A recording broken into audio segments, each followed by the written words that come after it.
मृदा और कृषि विभाग के शोध में एक ऐसे छोटे अनाज पर सफलता प्राप्त हुई है जो न केवल खाने में आनंदित है बल्कि सेहत के लिए भी काफी फायदेमंद है।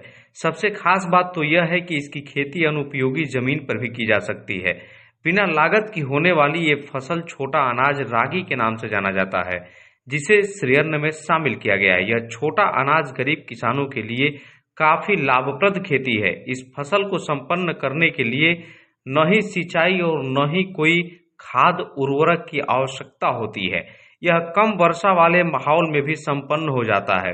बड़े ही कम दिनों में यह खेती होती है। रागी एक ऐसा छोटा अनाज है जो स्वास्थ्य के लिए काफी लाभदायक सिद्ध होता है। जहां पूरा देश श्रीअन्न का उत्सव मना रहा है, तो वहीं बलिया में मृदा और कृषि विभाग के विशेषज्ञों का यह शोध जनपद में खुशी का बहार ला दिया है। इसकी कई प्रजातियां होती है, जिसमें से हम बात करेंगे रागी के प्रजाति ओयलम 203 की। मैं प्रोफेसर अशोक कुमार सिंह, यहाँ मृदा विज्ञान एवं कृषि रसायन विभाग श्री मुरलीगुण टाउन महाविद्यालय बलिया में हम लोग 18 सालों से शोध शिक्षण एवं किसानों की मदद के लिए कार्य कर रहे हैं। हाथ में ये जो आप अन्न की बाली देख रहे हैं, ये है रागी। और रागी की कई प्रजातियां हैं, जिसमें कि ओयलम 203 ये प्रजाति है और ये बहुत अच्छी प्रजाति है। किसान इसको बड़े आसानी से उगा सकता है।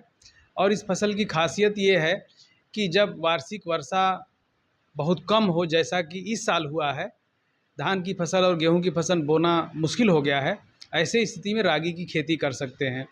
बीज इसका बहुत कम 400 ग्राम बीज 1 बीघे के लिए पर्याप्त होता है। और रागी को हम लोग अंग्रेजी में लिटिल मिलेट्स के नाम से जानते हैं, क्योंकि ये जितने भी मिलेट्स हैं, सावा, कोदो, मड़ुआ, टांगुन, इन सब में सबसे छोटा होता है। ये हल्का भूरे रंग का इसका बीज होता है। और इसको साधारणतया बड़े जो 5 स्टार होटल्स हैं, उनमें रागी के खीर के नाम से ज़्यादा चर्चित है। और इसके अनेक औषधि गुण हैं। दुनिया जब गेहूं और चावल से ऊब चुकी है, या ये कह सकते हैं कि गेहूं में पाए जाने वाले जो प्रोटीन हैं वो स्वास्थ्य के लिए अब हानिकारक साबित हो रहे हैं, ऐसी स्थिति में रागी को खाना स्वास्थ्य के लिए लाभदायक है। किसान इसको आसानी से उगा सकता है। खर्चा बहुत कम है, मतलब केवल बुआई और जुताई का खर्चा है और काटने का। बाकी इसमें किसी प्रकार की बीमारी, रोग, व्याधि या उर्वरक के प्रयोग करने की कोई ज़रूरत नहीं है।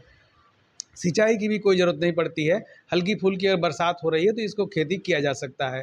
रागी की जो मांग है दुनिया में, क्योंकि ये वर्ष अंतर्राष्ट्रीय मिलेट वर्ष के रूप में मनाया जा रहा है, तो रागी की जो मांग है वो मांग बहुत अच्छी है। कि जो खेती है वो खेती हम ऐसी भूमि पर कर सकते हैं जिस भूमि को हम लोग एक तरह से बेकार भूमि बोलते हैं, या ये कह सकते हैं कि उस भूमि पर अन्य खेती करना मुश्किल होता है। ऐसी स्थिति में कम से कम बरसात में अनउपजाऊ ज़मीन पर इनको बड़े आसानी से उगाया जा सकता है। चाहे वो काली वाली करैल मिट्टी हो, या दोमट मिट्टी हो, या बलुई मिट्टी हो, या फिर ऐसी मिट्टी हो जो नमी को धारण करने की क्षमता कुछ हद तक रखती है। या ये कह सकते हैं कि बरसात के समय में 60 से 70 दिनों तक अगर हल्की फुल्की बरसात हो रही हो, तो हर प्रकार की मिट्टियों में, चाहे वो लाल वाली मिट्टी हो, लैटराइट मिट्टी हो, पहाड़ी मिट्टी हो, सभी फसलों का जो खर्चा है वो 1 बीघे में अधिकतम 1.5 से 2 हज़ार रुपये का खर्चा है। 1.5 से 2 हज़ार, या ये कह सकते हैं कि 1200 रुपये से 1500 रुपये में 1 बीघे आप इसका उत्पादन कर सकते हैं। केवल जुताई और बुआई का खर्चा है। लोकल 18 के लिए बलिया से सनंदन उपाध्याय की रिपोर्ट।